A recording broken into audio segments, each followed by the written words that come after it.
أعوذ بالله من الشيطان الرجيم بسم الله الرحمن الرحيم والحمد لله رب العالمين والصلاة والسلام على أشرف الأنبياء والمرسلين نبينا محمد وعلى آله وصحبه أجمعين وأنا أشهد أن لا إله إلا الله وحده لا شريك له وأن محمدا عبده ورسوله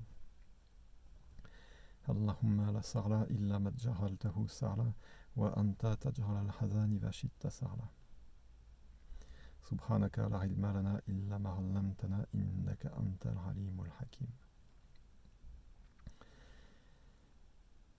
Le cœur, dans sa globalité, est comme une boussole.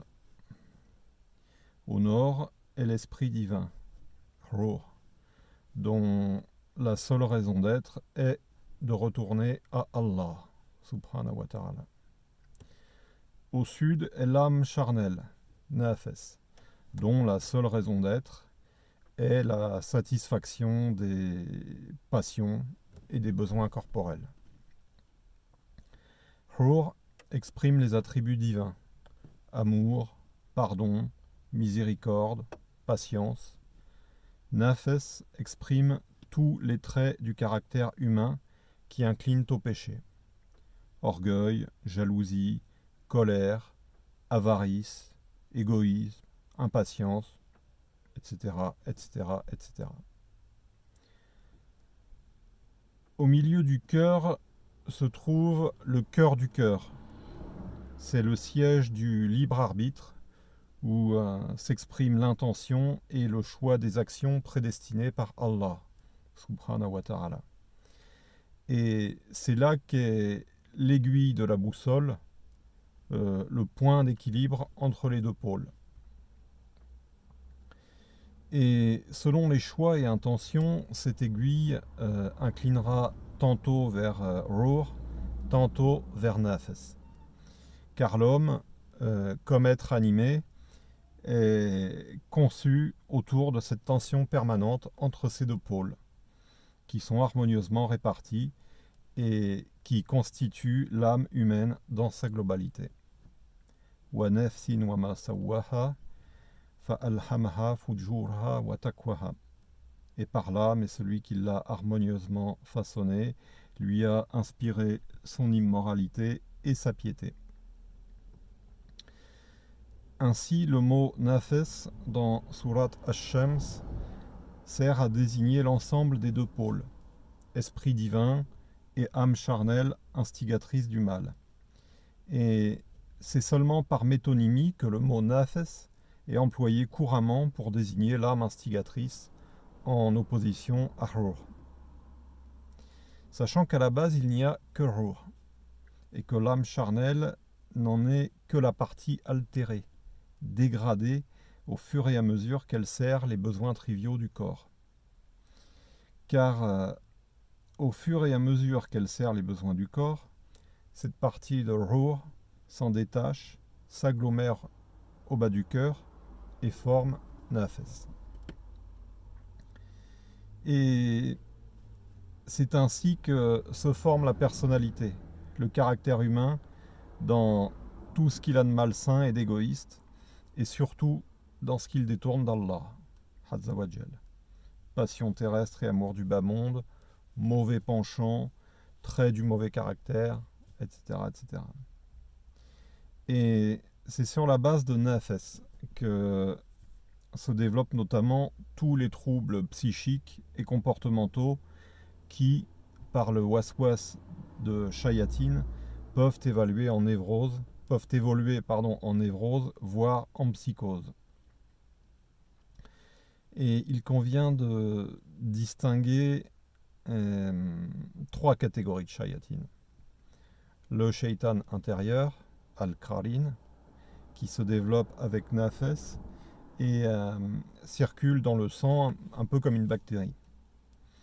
Le shaitan humain, qui exerce quant à lui une influence dans le monde des apparences, al-mulk, et enfin le shaitan jinni, qui exerce pour sa part une influence d'ordre purement psychique dans le monde invisible, al-malakut. Mais il faut toujours garder à l'esprit que les shayatines ne peuvent avoir de prise sur l'homme que par le biais de son âme instigatrice, qui est son levier sur lequel il s'appuie. Mais revenons à la boussole.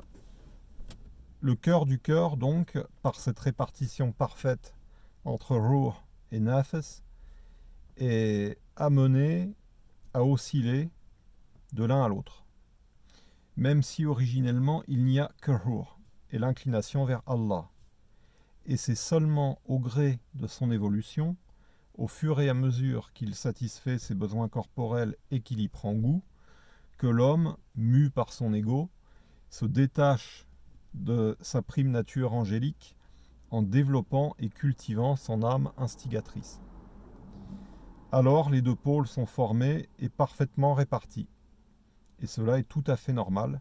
Cela fait partie de la condition humaine voulue par Allah, Azza wa Jal, car c'est par cet équilibre et cette tension entre les deux pôles qu'il va pouvoir éprouver l'homme. Et c'est là qu'intervient le libre arbitre. Au fur et à mesure que l'homme va se trouver confronté à des situations qui sont autant d'épreuves de sa foi et de son obéissance, il va être amené à formuler des intentions et à faire des choix parmi les actions prédestinées qui lui seront inspirées par Allah, Azza wa Jal. Et selon ses intentions et ses choix, l'aiguille de la boussole inclinera soit vers Ruh, soit vers Nafs. Prenons un exemple simple. Allah, Azza wa Jal, met un homme dans une situation où on lui offre de l'alcool. Plusieurs choix vont alors s'offrir à lui. Et il faut être bien conscient que toutes les éventualités dans cette situation sont prédestinées par Allah. Et quand l'homme croit pouvoir déterminer lui-même les actions, c'est faux. Toutes les actions possibles sont déjà déterminées. Et c'est là le taqdir, la prédestination. L'homme n'a en fait qu'à choisir, par l'exercice de son libre arbitre, les actions qui lui seront inspirées dans cette situation. Et une fois qu'il aura choisi un acte dans son cœur, Allah subhanahu wa ta'ala le lui inscrira comme cause effective qui se réalisera effectivement et qui donnera lieu à la sanction comptable, hasanatan ou sayyi'atan, et qui ouvrira sur une nouvelle situation, et ainsi de suite, de situation en situation, de porte en porte, d'épreuve en épreuve. Mais revenons à notre exemple. On propose donc à notre homme de boire de l'alcool. Son libre arbitre va alors le conduire à formuler une intention initiale, acceptation ou refus, et à choisir une action parmi les actions prédéterminées, mais qui peut rentrer en contradiction avec l'intention initiale. C'est-à-dire que l'homme peut très bien avoir, dans un premier temps, l'intention d'accepter, tant est qu'il est, mais se raviser par crainte d'Allah et choisir formellement dans son cœur l'action de refuser, formellement et verbalement.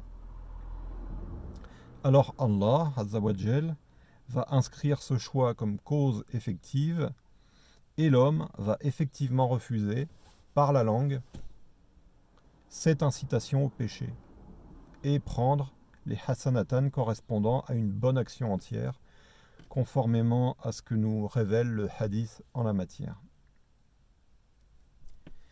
Et là, on voit à quel point Allah, Azza wa Jal, est généreux, car il donne à l'homme une chance de compenser, de modérer, de nuancer, voire d'annuler son intention initiale, par un choix d'action contradictoire. Et c'est par l'exercice de ce double choix, fondé sur le principe de la deuxième chance, qu'Allah, Azza wa Jal, établit son jugement.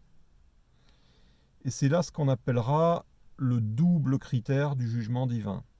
Entre autres critères, car Allah Azza wa Jal fait absolument tout ce qu'il veut et ces critères, dans l'absolu, relèvent de sa totale souveraineté. Et c'est en même temps cet exercice du libre arbitre par le double choix qui fait que l'aiguille de la boussole du cœur va se tourner vers l'un ou l'autre pôle, Ruh ou Nafs. Et toute la vie terrestre de l'homme est faite pour qu'il exerce ce double choix et pour qu'il témoigne de son obéissance et donc de sa croyance. Toute la vie terrestre de l'homme sert ainsi à éprouver sa croyance à chaque instant et à tenir les comptes qui détermineront mathématiquement sa destination finale, ou plutôt qui la confirmeront, car sa destination finale est déjà déterminée par Allah, subhanahu wa ta'ala, au niveau de ce qu'on appelle le destin antérieur, celui écrit 50 000 ans avant la création des cieux et de la terre. Et cette suite d'épreuves n'a rien à voir avec le fait qu'on soit musulman ou pas. On peut très bien avoir prononcé la shahada et faire ponctuellement des choix d'action contraires à la sharia. En d'autres termes, faire preuve de mécréance, faire preuve de désobéissance, donc de mécréance. Car tourner le dos à une loi d'Allah, Azzawajal, sur l'instant, c'est bien faire acte de mécréance. De même, on peut être un kafir assumé et faire ponctuellement des choix d'action en conformité avec la sharia, conforme à la sharia. Et au-delà de l'inclination générale de la personne, c'est-à-dire musulman ou mécréant, ces actes ponctuels servent à déterminer avec précision son degré dans l'enfer ou le paradis, ses châtiments dans la tombe, etc., etc. Mais pour quiconque désire Allah, subhanahu wa ta'ala, et veut pour Allah, Azzawajal, se débarrasser de ses mauvais penchants, de manière à ne faire incliner la boussole de son cœur que vers Hur, il y a un moyen de se purifier de son âme charnelle, c'est-à-dire de l'éradiquer complètement, et de recouvrer son état de pureté et de fitra originel. Cela passe bien évidemment par une intention sincère et des choix d'actes en adéquation avec cette niya. Alors Allah subhanahu wa ta'ala allumera dans son cœur, au niveau de son ruh, l'amour du prophète sallallahu alayhi wa sallam, qui s'y trouvait en veille, en mettant sur son chemin un de ses héritiers, c'est-à-dire un wali murshid, conformément à sa parole dans Surat Al-Kahf, verset 17. Celui qu'Allah guide, c'est lui le bien guidé, et quiconque il égare, tu ne trouveras pour lui alors aucun wali murshid pour le mettre sur la bonne voie. Et une fois que cette lueur de l'amour du prophète sallallahu alayhi wa sallam sera allumée dans son cœur, via l'amour du wali, l'aiguille de sa boussole interne finira par ne plus incliner que vers Hur, irrésistiblement attirée vers lui, vers Hur, au fur et à mesure que grandira cet amour pour le prophète sallallahu alayhi wa sallam et son héritier vivant. Qu'Allah ne nous prive pas de sa guidée et ni de l'amour de son messager sallallahu alayhi wa sallam, ni de la compagnie de ses awliya. Subhana rabbika rabbil izzati amma yasifun wa salamun ala al-mursalin walhamdulillahi rabbil alamin.